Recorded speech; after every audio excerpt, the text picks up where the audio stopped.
everyone. Welcome to the Safe House, brought to you by the SafeHouse Initiative. I'm Jeff Edwards, co-chair of the SafeHouse Initiative, and your host for today's podcast. We have a very exciting program for you today. Welcome to the final of the 10 guests this week. We've had a very busy summer, Alex and myself. So today, Mike Wilkes joins us. Hey, Mike, welcome to the Safe House. Thanks, Jeff, and thanks. Good to see you again, Alex. Great to see you too, Mike. Hey, Mike, why don't you introduce yourself to our audience, a bit about your background, and then we'll take it over and give it to Alex. Very good. So my name is Mike Wilkes, and I am a practicing Chief Information Security Officer, but I have a couple of other identities I like to throw out as assertions at the beginning of discussions and introductions, one of which is being an adjunct professor teaching cybersecurity at NYU for the last 4 or 5 years.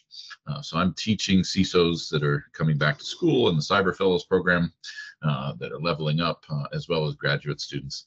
And I'm also actually beginning to join Columbia this fall, and we'll be joining their IT risk management school for professional studies program, teaching a course in strategic communications and also IT risk management. So it's going to be a busy fall. Other, I guess, notable recommendations of prior work that I like to point out. I used to be the head of security at Marvel. And my joke there is that it was my job to keep Iron Man safe. And if you saw Endgame or Infinity War, you know what happened after I left. I wasn't there to protect Iron Man anymore.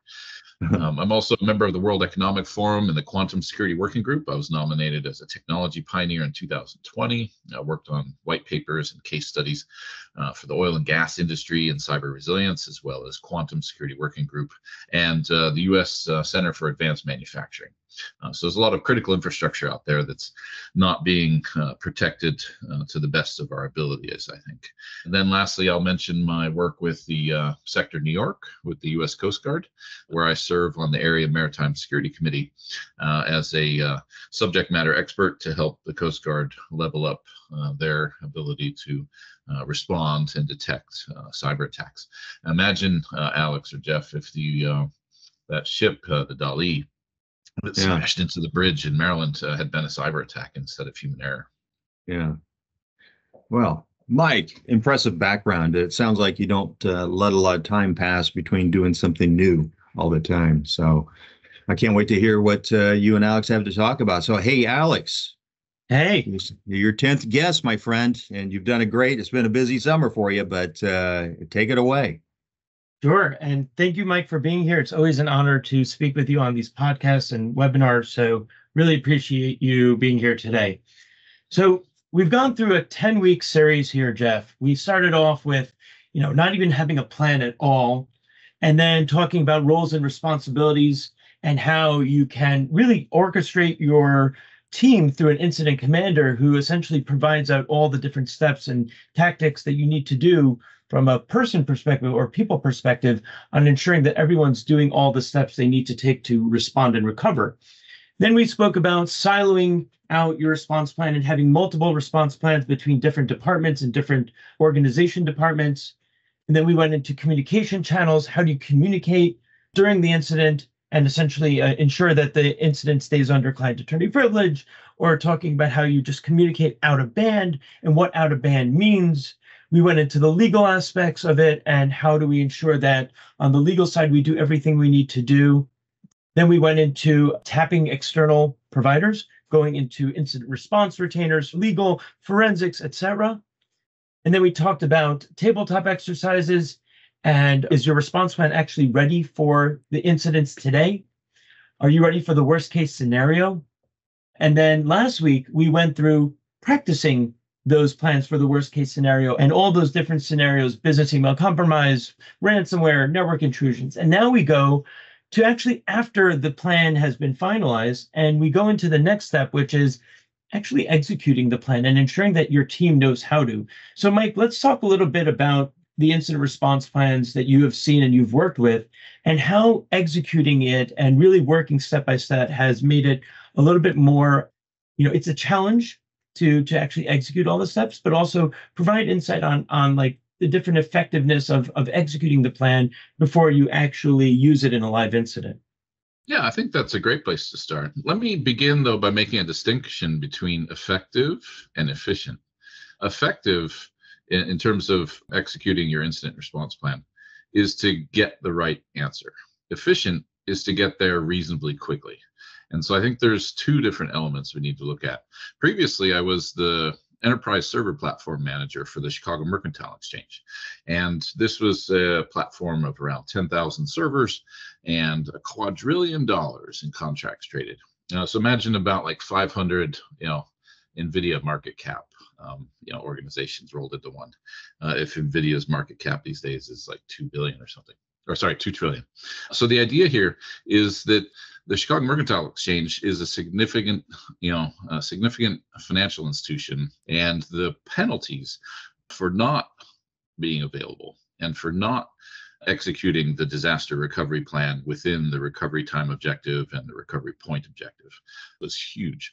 And so I was running out of One North End here, the data center, and everyone would fly out once a year for the DR test. And that's a major incident, right, where you have a loss of a data center, or 2 or 3 or 4. In this case, I think we had about 5 data centers at the time. But anyway, we needed to fail everything over to One North End here in New York. And we started at like 4 in the morning. I remember heading out, to help run the infrastructure in the war room for the DR test, and like seeing like a coyote actually, running around in the winter, making it all the way down to Manhattan. But anyway, the fun element, of course, is that you never know what's going to fail. So while we were on the bridge, the actual bridge line failed, and we had one, right? We had a secondary bridge line through a secondary provider, and we were able to continue the DR test and bring everything up within, I think it was about a 4-hour recovery time objective, which is massive, right? For 10,000 servers and all these hundreds of applications that need to run that support, the exchange and the management of risk, on a business day. So anyway, that's one of the beautiful examples that I have in my background and experience, because we had a director of DR. I was a part of the enterprise server platform, so I was responsible for a lot of the run books. But when we think about the effective execution and the efficient execution, effective could take a week, it could take a month, it could take several months, but efficient is what we're, I think, aiming for. Nobody wants to have, like, for example, their tax accountant have a 70% confidence in their numbers because they just want to file their returns quickly, right? So speed is not the priority here. You want effective, correct answers, but you also need to do it quickly. And so I think incident response needs to be both effective and efficient with a high degree of confidence. I love that. That's a really, really important point. And actually, we might talk about that a little bit later. So what would you give, like, from a strategic point, how would you ensure that all your teams were confident in how to execute their response plans? I mean, we've talked about tabletop exercises. Give us a little bit more insight on other ways and other strategies companies can ensure all their teams are ready to go to execute their plan. Sure. One of the inexpensive ways to do this is an actual ICAR test file. So if you've heard of ICAR.org, EICAR.org, they have what's known as a benign malware file that you can download. And so I would just drop that periodically and wait for your team to escalate it. Verify those detection capabilities. Use tools like MITRE's Caldera or Stratus Red Team. These are tools that you can use in production or non-production environments. And you're basically performing a little bit of evil QA, right, to test the assumptions of your monitoring and alerting tools. So this is not a paper-based tabletop. This is a lightweight, it only takes like 5-10 minutes to fire up some of these Stratus Red Team scenarios, because it's infrastructure as code, it's using Terraform. It will go, for example, and deploy a backdoor IAM account on your AWS or Azure or Google. And you just want to then wait for the team to escalate it to you, right? And then tell them to stand down and say it was a test. But that's one way to empower them to actually know that they are going to execute the first steps when the alert fires. And of course, if the alert doesn't fire, then you have a problem. Actually, at a previous job that I had, we actually had an alert in place that would trigger off if one of the ICAR files were downloaded because of how it tested the systems. So we knew that it was a false positive immediately. but there are organizations, smaller organizations that don't know that. So this might be a really good tactic to just see if your MDR, XDR, internal SOC is looking at all the alerts and actually doing an investigation and triage on it. Yeah, it's lightweight and inexpensive because the test file is free. I mean, that's amazing. I really like that idea as well. What would you say would be the biggest challenge here? Let's say there wasn't an alert on that. What would you say would be the first steps for the executive team or the SOC director or whomever dropped that ICAR and realize that it's not causing anyone to reach out and say, hey, what is this? What would you say for those small businesses to help them out? Well, I think that it's useful to open up a ticket, right? And say, okay, we just did something that should have triggered monitoring. So then you need to, let's say you're using a third party, for your endpoint detection and response. You open a ticket with them as well and say, okay, why didn't you detect this? You say that you are monitoring my systems. And if they did detect it and then they closed it as benign, that's useful to document as well. So that means that they are watching, and you can then close your incident ticket around this test that you performed as being a successful true positive. But if it doesn't trigger an alert, if they don't escalate to, that's why I've mentioned the Stratus Red team. It's in GitHub. It's from, I think it's from the Datadog team, if I remember correctly. It's able to trigger all sorts of scenarios. So you're not just going off of a periodic drop of a text file or a zip file onto a machine and unzipping it and waiting for the endpoint detection or other tools to quarantine it. So I think that documenting this process is also useful for your cyber insurance and for your other types of compliance and attestations to show that you're performing periodic actual tests and not just hypothetical paper-based what-if scenarios. Those are all very important and useful. Yeah, but that's really important. You know how it is, right? Trust but verify. This is the verify part. I mean, I like that a lot, and it actually helps with knowing who is supposed to be doing what and when, and you're also ensuring that they are actually doing the triage and the investigation and the containment, and you see it within that ticket and hey, we did all the steps we were supposed to do to get to recovery and back up and running. Yeah, and if it took like 18 hours, like we saw when we discussed the Change Healthcare, ransomware incident, before they actually figured out what was going on, that's something that you can improve on. One of the basic flaws, though, of incident response is going to be rooted in incomplete asset inventory, right? So undercounts of devices. This is very common because you have essentially with your IT and infrastructure teams, you have a declarative asset model. And these are always going to be myopic by definition, and they're always going to be undercount of the actual devices. And so it's important to find different ways to have continuous discovery-based asset management. So I've used security ratings scanning, for example, in Shodan and tools like that in the past. And I was previously the CISO at Security Scorecard, where I have definitely taken great pride in the insights that scanning all of IPv4 every week can surface. Think of paying Tenable to scan all of IPv4 looking for your servers. That would be a pretty expensive Tenable bill, but with these tools, it's almost like getting a discovery scan for free. Yeah. What are your thoughts on like attack surface scenario-based tabletop exercises? I think that Gartner and Forrester like to make up new acronyms all the time. Cloud, asset discovery, posture management, whatever they want to call it, the 4 or 5 letter. Well, this is more like sure. Tabletop exercises, but instead of using the ICAR file, you're using a trigger of like a ransomware payload in the SOC or your SIM, and you're having your team triage it from beginning to end and then telling them, oh, that was a false positive. Yeah, a red team as a service, essentially. Yeah, I think that's great, but it's dangerous, of course. If you have, for example, deception networks as a part of your infrastructure, which I've been a fan of for many years. I actually, without knowing it, deployed a deception technique when I launched Starbucks.com back in the .com bubble back in San Francisco back in 1998 when I ran the team that gave birth to Starbucks, PlayStation, Macy's, and other early e-commerce properties.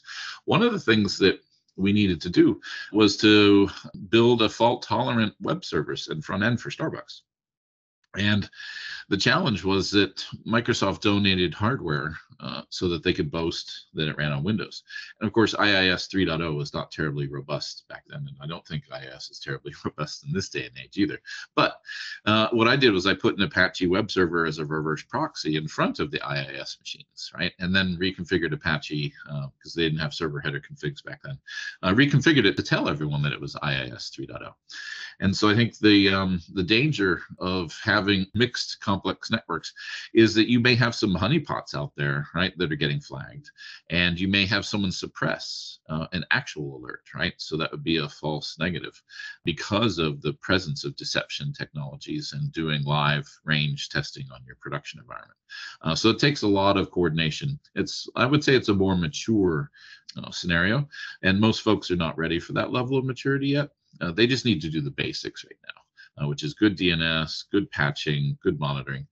We can get to some of the more esoteric testing scenarios, like dropping a custom designed piece of malware in an unannounced red team exercise, because you're going to basically freak out your team and you can cause emotional damage to them. I know we had an unannounced red team exercise at a startup I worked at previously, and one of our SREs, site reliability engineers, was so upset with the intelligence and awareness and context that the threat actors had that he was getting ready to tell his grandparents to go to a safe house, because he felt that we were being actively targeted by a nation state level threat actor. So you don't want to cause unnecessary grief. Wow. And graying of hair of your team with something that's a little bit too well crafted and tailored, right? Wow. I mean, I wouldn't go that far to, target people with nation state threat actors, but I mean, that is a worst case scenario, Jeff, right? It is true. Yeah. And we've talked about it a little bit in our Signal work, community recently, right? Some folks were talking about how you maintain a public profile as an information security professional, especially if you're part of DFIR. That can make you a target. These threat actors are not holding, their punches. They're taking off the gloves and they're trying to take, the incident responders off the table. And I think you have personal experience of being targeted as well, right, Alex? Yeah. I've been through a bunch of things. This is now my third incident that I'm going through. But I mean, from the execution perspective, it wasn't on the incident response plan. This was on some really unknown circumstances that came out during the incident. So we could talk about that in another webinar. Yeah. But I have a couple of other things that I wanted to rush over to you, and we can pick one diving into. So I think some of the factors that will contribute to a successful execution during an incident, of course, is everything you did left a boom leading up to it, right? But of course, once there is a boom and something happens, keep in mind that you're going to need fresh eyes, right? Don't let the first responders get tired and begin to exhibit poor judgment, right? They're going to be deployed, right? Hopefully for no more than 12 hours. Even though they're going to beg you to stick around and keep working the incident, you really need to be able to have a CERT, a computer incident or cybersecurity emergency response team that has depth of bench, and you have to swap people out, tag them out. Another one is just, like I said, unreal testing. Like I said, you mentioned it before, right? Test in production.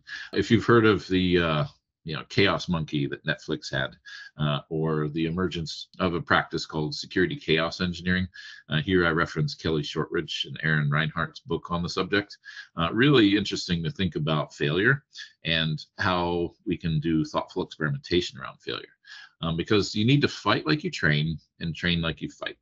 And so if you're just doing, simulations in a non-production environment, there's sufficient configuration drift in prod to make for some really unwarranted and painful assumptions when you actually do jump into prod and start trying to fix things and figure out what's going on. And then, of course, fool me twice. This is what I like to refer to as post-incident analysis. So the best way to make sure your next incident goes smoothly is to not skip the lessons learned phase of an RCA, right? A root cause analysis for a prior incident or even a prior near miss. So your current plan is completely inadequate if you didn't strengthen it from your most previous incident, or even learning from other people's failures, and some of the things that are coming to light around Snowflake and session token expirations, for example, leading to the Ticketmaster breach and maybe 400 other companies. And then lastly, executive FUD. When there's a lack of executive support, which often comes from a lack of security awareness training on the C-suite, there's going to be delays, avoidable delays that can cost time and money. Without strong support from the executive team, the incident response may actually struggle to get the necessary resources applied and the authority to act swiftly and decisively. And so if you don't have a good command structure in place, you may need to invoke a little bit of executive FUD in order to make sure that no one spends 3 days doing what should be decided in like 3 hours. Yeah, I mean, those are all real valid points here, Mike. And I love it that you bring up these different incidents that are ongoing right now and how they could have done it a little bit better from the executive side, just from the public knowledge side and providing insight to the rest of the community. I think it's very important to know that everyone is on the same team here, working together as one and not just fighting each other for the next dime or the next shiny item out there. So I really appreciate that additional insight. And I'm writing notes here because I really want to discuss this with Jeff on the next web series that we do. So, Alex, any other questions of Mike before I ask him a question? No, I'm done. I mean, the last point was just extra credit over there, Mike. So thank you for that. Sure.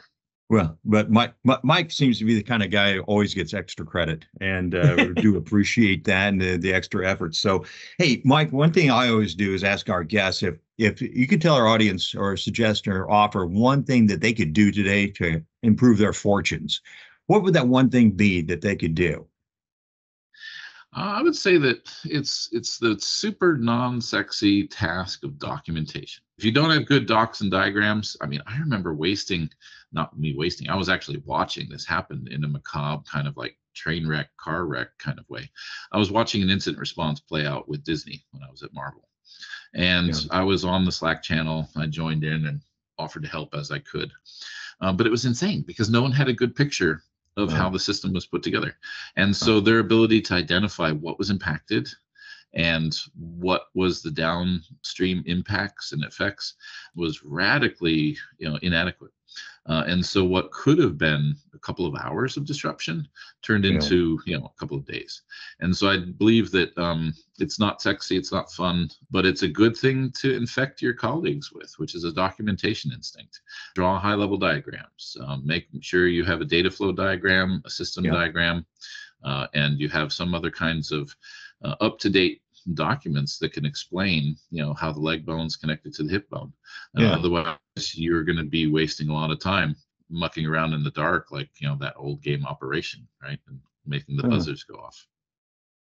That's a great advice, Mike. Well, I tell you what, on behalf of Alex and myself, I want to thank you very much for all your contributions to the Safe House. You're going to help a lot of people with your tips and your insights. So thank you very much.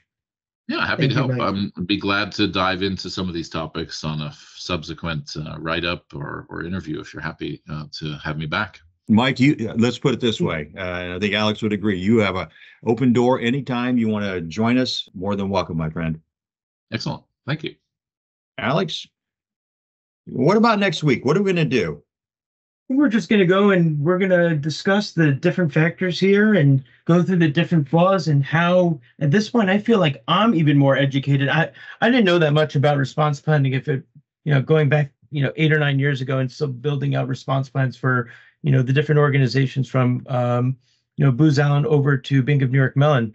I think over the last 10 weeks, I've gained a lot of insight and a lot of education on how I, as a, working for Waintraub Cyber, doing work with Progent, doing work with Vendetta, how I want to now start working and designing out these response plans a little bit differently. So I learned a lot.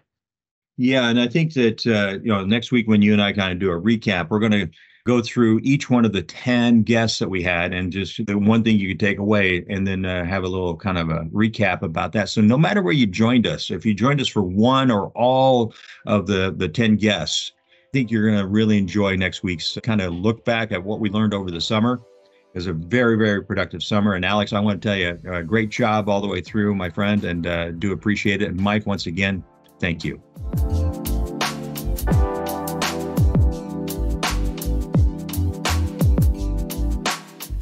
That's our podcast for today. I'm Jeff Edwards for the SafeHouse Initiative. Thanks for joining us. And remember, be safe, be resilient, and be kind to each other.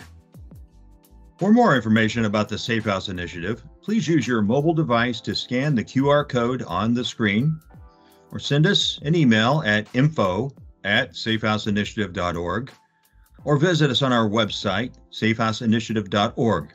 We look forward to hearing from you.